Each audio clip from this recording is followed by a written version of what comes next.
Hello and welcome back to another video. Today we're going to be talking about Ant-Man and the Wasp: Quantumania. Now, I didn't get to see this movie in theaters when it came out in February, I think. Might have been March, I can't exactly remember. I have two kids and it's very hard to find the time to go to the movie theater. I have to really pick and choose when I can go to the theater. And at that time, I was going through a lot with work and all kinds of other crap, so I didn't get to see it. But they just added the movie on Disney Plus, and I made sure to grab my popcorn and watch it.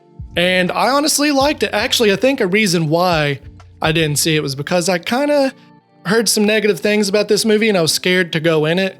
And they're wrong. I think it was just fine. I mean, it's an Ant-Man movie, so of course it's going to be more comedic. That's never bothered me with the Ant-Man movies. It was good. I liked it. I thought it was really good. One thing I was really excited about finishing this movie was the future of where the MCU is going. This new phase of movies have been kind of hit and miss, and this one takes a huge step toward the direction of where we're going, especially with our big bad. Seeing Kang the Conqueror and Loki was cool and all, but seeing Kang the Conqueror in this movie was awesome. Now, with my reviews, of course, you all know if you've seen my other videos, these are going to be spoiler-heavy reviews. I find it really boring to do spoiler-free reviews and going, hey, this movie's good, the action's great. Why? Because I can't really tell you why, but just believe me, I hate doing that. I like talking about the crap that I love in this movie, so it's going to be spoiler-heavy. So if you haven't seen Ant-Man and the Wasp: Quantumania, I was going to say 3, but if you haven't seen Ant-Man 3, go on Disney Plus, watch the movie, and come back, because I think it's worth the watch. If you haven't already, please consider leaving a like and subscribing to the channel. It does help me out, and it does help you out, so you don't miss out on any videos like this in the future. Let's talk about the plot summary of Ant-Man and the Wasp: Quantumania. Ant-Man and the Wasp: Quantumania takes place after the blip, and everything is going great for Scott Lang. He's an Avenger, people notice him, he gets free coffee every now and then out of confusion for being Spider-Man, and he also wrote a book that honestly has beautiful writing. Hell, I'd read it, bub. And it quickly goes downhill when he finds out his daughter Cassie is in jail, and it's not even the first time. She reassures Scott that it's for good reasons, and she's not just wasting her life, but instead working with Hank Pym on something far greater than he could imagine. A piece of tech that can map out and send signals throughout the quantum realm. Why? Well, to be honest, I'm not entirely sure, but she says she could have found her dad much sooner if she had this tech in the past. Unfortunately for them, someone felt the signals from inside the quantum realm and pulled them inside for help, whether they liked it or not. Can Ant-Man and the gang make their way out of the secret universe in the quantum realm? And more importantly, can they escape the Conqueror before it's too late? Right off the bat, from finishing this movie, I had so much fun with this movie. I thought the comedy elements in this movie worked. I don't think it would have worked in other movies in the MCU, but for Ant-Man, it worked. I loved it. I loved the little alien jelly thing with an obsession with holes. I love the fact that you have to drink his liquid or some sort of liquid from that universe to be able to understand everyone in the universe. I thought that was really interesting. The atmosphere of this movie felt very Star Wars-y, and I loved that. I think it was beautiful, and the story was very interesting. I wasn't expecting it to go where it went, but it worked. I loved it. And I was literally at the edge of my couch hoping the god Kang the Conqueror didn't make it out, because if he made it out, especially being so pissed at Ant-Man and the gang, he was going to go for that Earth first and destroy it. And I don't think the Avengers would have stopped him. Speaking of Kang the Conqueror, he was amazing in this movie. I love the fact that he kind of built a friendship with Janet. And I love the fact that he was going to send her back to her family. Now, he probably very well would have destroyed that realm and that timeline later on, but at that given time, he was going to send her to her daughter like this whole thing never even happened. I truly believed him, but he obviously had some alternative motives, and he would have went toward that timeline eventually. The part where he puts Ant-Man in like the little jail cell and him explaining everything, that part made my chest hurt a little bit. I was like, this guy means business. He is going to destroy every timeline that he can just to solve the issues that he's experiencing. I wasn't exactly sure what he was going to do. He was saying that his other variants were destroying the multiverse, creating different timelines, and he was going to destroy those timelines to put it all into balance. And I don't know how good of a motive that is. Obviously, he feels like it's a good motive, but it was scary nonetheless. It was scary to say the least. It was. And like I said about the quantum realm, here's a little theory. This is a little theory on Chris Kirby's YouTube channel. I'm going to tell you how it is. They mentioned them being in a secret universe, and I think that was a little jab at the future of the next, I don't think it's the next Avengers movie, it's the one after that, the Secret Wars movie. I think the Secret Wars movie is going to be inside that secret universe. I think that gives openness to be able to give all these variants of the superheroes and villains a nice war zone to fight to the death and just have an awesome battle. I think that's going to be where they're going to have the Secret Wars movie at. I'm not sure, but that's a little theory because they mentioned it being a secret universe for a secret war. Hey, you get it?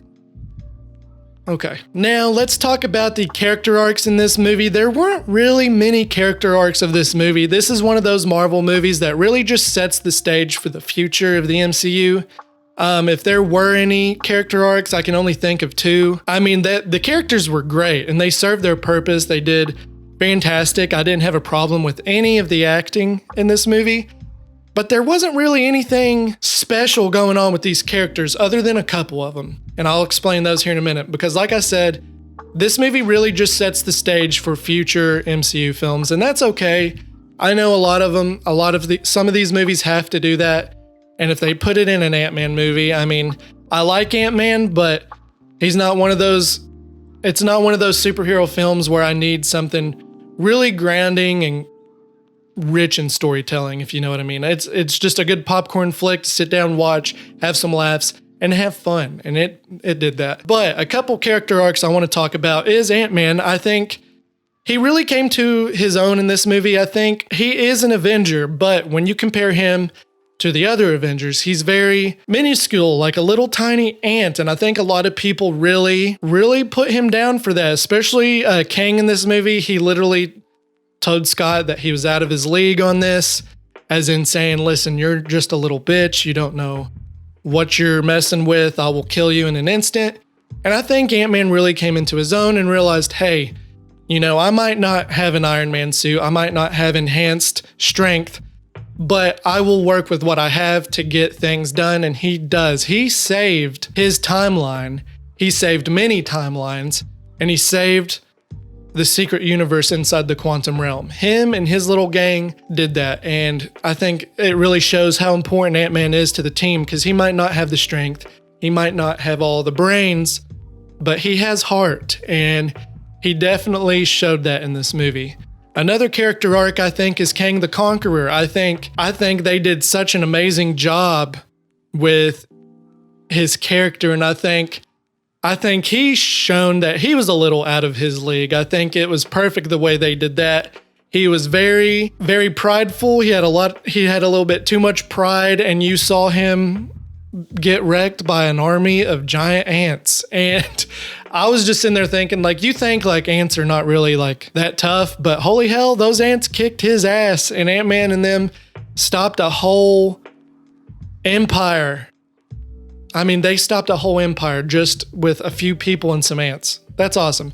Eventually they got like this whole rebellion going on, and that helped, of course, but Ant-Man did a lot of stuff, just growing really tall, and his daughter Cassie did really well as well.